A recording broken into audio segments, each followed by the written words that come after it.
Assalamualaikum warahmatullahi wabarakatuh. Halo teman-teman, selamat datang dalam pembahasan mendalam mengenai salah satu pilar terbesar dalam sejarah peradaban manusia. Pada video kali ini, kami akan mengajak teman-teman sekalian untuk menelusuri jejak langkah dinasti Utsmaniyah.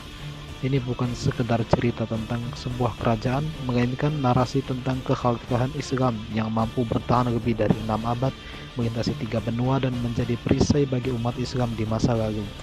Mari kita tarik mundur waktu ke akhir abad ke-13. Bayangkan wilayah Anatolia yang saat itu sedang kacau balau akibat serangan Mongol dan mengemahnya Kesultanan Seljuk.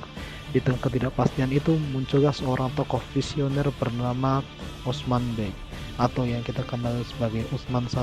Beliau adalah pemimpin suku Turki Oghuz yang menetap di perbatasan wilayah Byzantium. Nama Utsmaniyah atau Ottoman dalam bahasa barat diambil langsung dari nama beliau sebagai bentuk penghormatan bagi sang pendiri. Namun, penting untuk dipahami bahwa pada mulanya wilayah kekuasaan Osman hanyalah sebuah beylik atau kadipaten kecil. Lantas, bagaimana wilayah kecil ini bisa berubah menjadi imperium raksasa?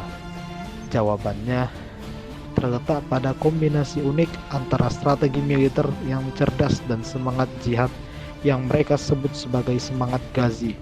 Osman tidak hanya mengandalkan pedang, tetapi juga membangun aliansi dengan para ulama dan tokoh sufi. Setelah Osman wafat, estafet kepemimpinannya dilanjutkan oleh putranya Orhan Ghazi. Di bawah Orhan, struktur negara mulai terbentuk rapi. Ia mencetak mata uang sendiri dan mulai menyeberang ke wilayah Eropa melalui Gallipoli. Para penerus selanjutnya seperti Murad I dan Bayezid I tidak berhenti melakukan ekspansi. Mereka berhasil menguasai wilayah Balkan dan Eropa Timur, mengalahkan koalisi besar pasukan salib dalam berbagai pertempuran ikonik. Salah satu rahasia kesuksesan mereka adalah pembentukan pasukan Janissary, sebuah infanteri elit yang sangat disiplin dan ditakuti di seluruh dunia saat itu. Dengan fondasi militer dan sistem administrasi yang kokoh, dinasti Utsmaniyah perlahan namun pasti bertransformasi dari sebuah suku pengembara menjadi kekuatan besar yang mulai mengancam dominasi kekaisaran-kekaisaran tua di Eropa. Selanjutnya, rekan saya akan membahas momen paling ikonik dalam sejarah dunia, penaklukan kota yang konon tak tertembus, yaitu Konstantinopel. Memasuki abad ke-15, dinasti Utsmaniyah berada di ambang sejarah yang akan mengubah wajah dunia selamanya. Pada tahun 1453, naiklah seorang sultan muda berusia 21 tahun yang memiliki ambisi luar biasa, yakni Sultan Mehmed II. Beliau memiliki satu tujuan utama yang selama 800 tahun gagal dicapai oleh pemimpin-pemimpin sebelumnya, menaklukkan Konstantinopel. Konstantinopel bukan sekedar kota, ia adalah simbol kemegahan Kekaisaran Bizantium permata dunia, yang dilindungi oleh tembok Theodosius yang sangat kokoh. Selama Sultan Mehmed II, yang nantinya dijuluki Al-Fatih atau Sang Penakluk, melakukan inovasi militer yang tak terbayangkan pada zamannya. Beliau memerintahkan pembuatan meriam raksasa atau yang disebut urban dan melakukan strategi mustahil dengan memindahkan puluhan kapal perang melalui daratan dalam satu malam demi menghindari rantai besi di pelabuhan Golden Horn. Setelah pengumpulan selama 53 hari, pada tanggal 29 Mei 1453, Konstantinopel akhirnya jatuh. Peristiwa ini bukan hanya kemenangan militer, tetapi juga menandai berakhirnya zaman pertengahan. Sultan Mehmed kemudian mengubah nama kota tersebut menjadi Istanbul, yang artinya kota Islam, dan menjadikannya ibu kota imperium. Di sini, sisi kemanusiaan Sultan terlihat. Meski gereja Hagia Sophia diubah menjadi masjid, beliau memberikan jaminan perlindungan bagi warga Kristen dan Yahudi, sebuah praktik toleransi yang sangat maju di masanya. Puncak kejayaan Utsmaniyah terus berlanjut hingga masa Sultan Sulaiman I, atau yang di barat dikenal sebagai Sulaiman the Magnificent. Di bawah kepemimpinannya, wilayah Utsmaniyah mencapai luas maksimal, membentang dari gerbang kota Wina di Eropa hingga ke Di bawah kepemimpinannya, wilayah Utsmaniyah mencapai luas maksimal, membentang dari gerbang kota Wina di Eropa hingga ke Teluk Persia, dan dari Afrika Utara hingga wilayah Kaukasus. Namun, kejayaan Sulaiman tidak hanya tentang perang. Beliau dikenal sebagai Al-Kanuni karena berhasil menyusun sistem hukum yang komprehensif pada masa ini. Seni, arsitektur, dan sastra mencapai titik kulminasi. Arsitek legendaris Mimar Sinan membangun mahakarya seperti Masjid Sulaimani yang menjadi standar arsitektur dunia Utsmaniyah, bukan lagi sekedar kekuatan militer. Mereka adalah pusat peradaban, ilmu pengetahuan, dan keindahan yang tak tertandingi di abad ke-16. Sekarang, mari kita telusuri lebih dalam bagaimana cara mereka mengelola wilayah yang begitu luas dan masyarakat yang sangat beragam. Mengelola wilayah yang mencakup 3 benua tentu memerlukan sistem yang luar biasa. Dinasti Utsmaniyah menerapkan sistem pemerintahan pusat yang sangat terorganisir. Di puncak hierarki berdiri sultan yang tidak hanya bertindak sebagai penguasa politik, tetapi juga memegang gelar khalifah, pemimpin spiritual seluruh umat Islam. Dalam menjalankan roda pemerintahan, sultan dibantu oleh dewan penasihat yang disebut Divan Humayun.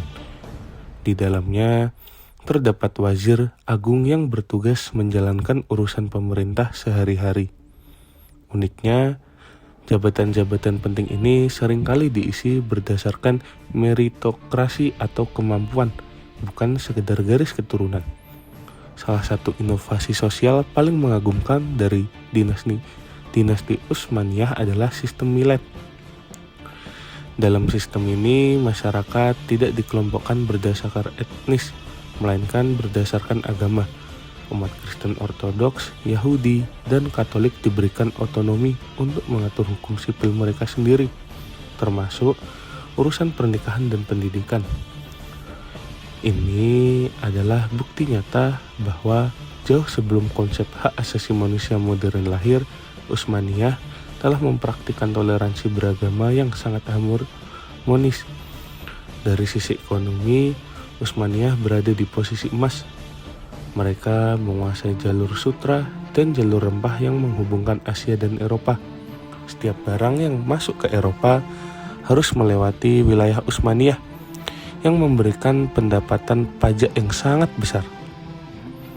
Pasar-pasar besar seperti Grand Bazaar di Istanbul menjadi pusat transaksi global, tempat perdagangan dari berbagai penjuru dunia bertemu. Kehidupan sosialnya pun sangat dinamis. Mereka membangun banyak kuliah, yaitu kompleks bangunan yang terdiri dari masjid, madrasah, rumah sakit, hingga dapur umum untuk kaum miskin. Pendidikan sangat dijunjung tinggi. Ilmuwan Utsmaniyah banyak memberikan kontribusi pada bidang kedokteran, terutama dalam teknik bedah dan penanganan penyakit menular, serta perkembangan astronomi yang sangat maju.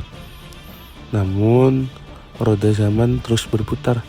Setelah mencapai puncak yang begitu tinggi, tantangan-tantangan besar mulai bermunculan yang akan mengguncang stabilitas kekaisaran ini.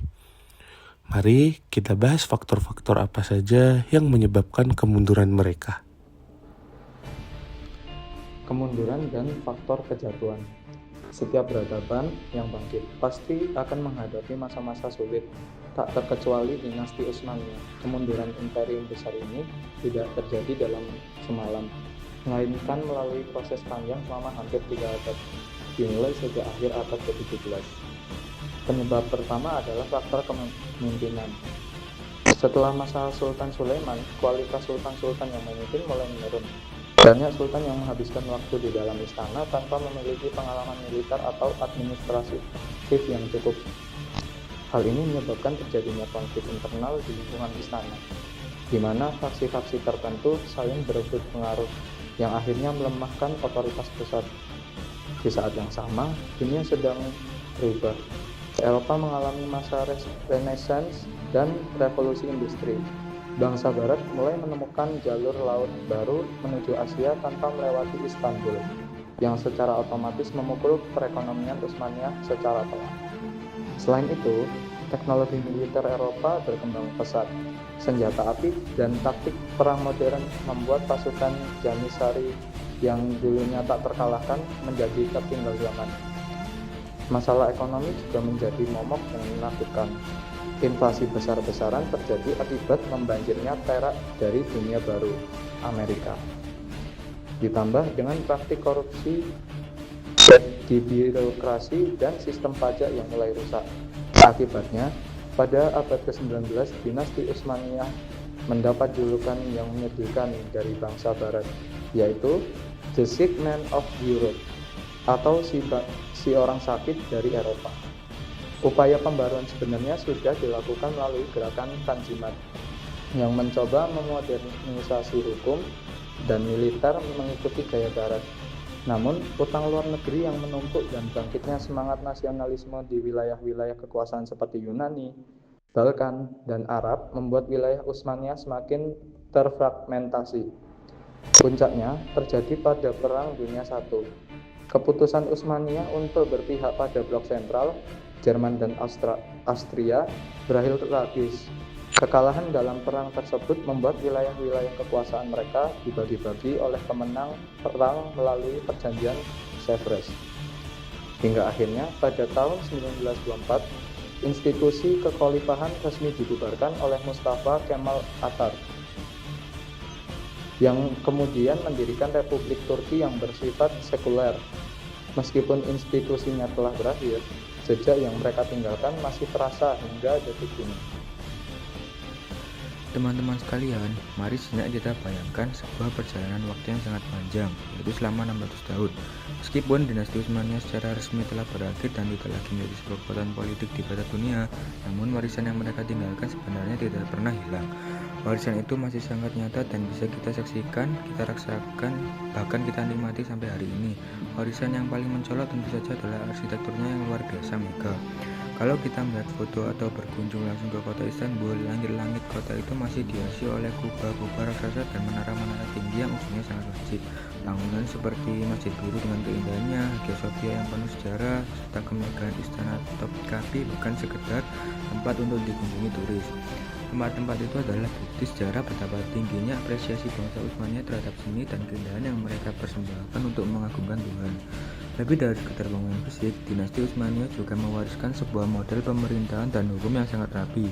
Bayangkan, wilayah kekuasaan mereka dulu sangat luas, mencakup sebagian besar Timur Tengah, wilayah bahkan di Eropa, hingga ke Afrika Utara. Mengatur wilayah seluas itu selama ratusan tahun bukanlah perkara mudah. Banyak negara modern di wilayah tersebut yang struktur birokrasi dan sistem hukum sipilnya sebenarnya berakar dari sistem yang dibuat oleh Utsmaniyah. Salah satu hal yang paling hebat adalah bagaimana mereka bisa menjaga stabilitas di wilayah yang penduduknya sangat beragam. Mereka menerapkan sistem toleransi yang memungkinkan orang-orang dengan latar agama dan suku yang berbeda untuk hidup berdampingan secara damai. Mereka membuktikan bahwa keberagaman bukanlah alasan untuk berpecah belah, asalkan ada sistem hukum yang adil bagi semua orang. Secara budaya, pengaruh Utsmaniyah ternyata sudah masuk ke dalam kehidupan kita sehari-hari tanpa kita sadari. Contoh sederhananya adalah budaya minum kopi. Kopi yang sekarang menjadi gaya hidup masyarakat modern di seluruh dunia, dulunya dipopulerkan melalui kedelai-kedelai kopi di masa Utsmaniyah. Begitu juga dengan makanan manis seperti baklava yang sangat terkenal di mana-mana.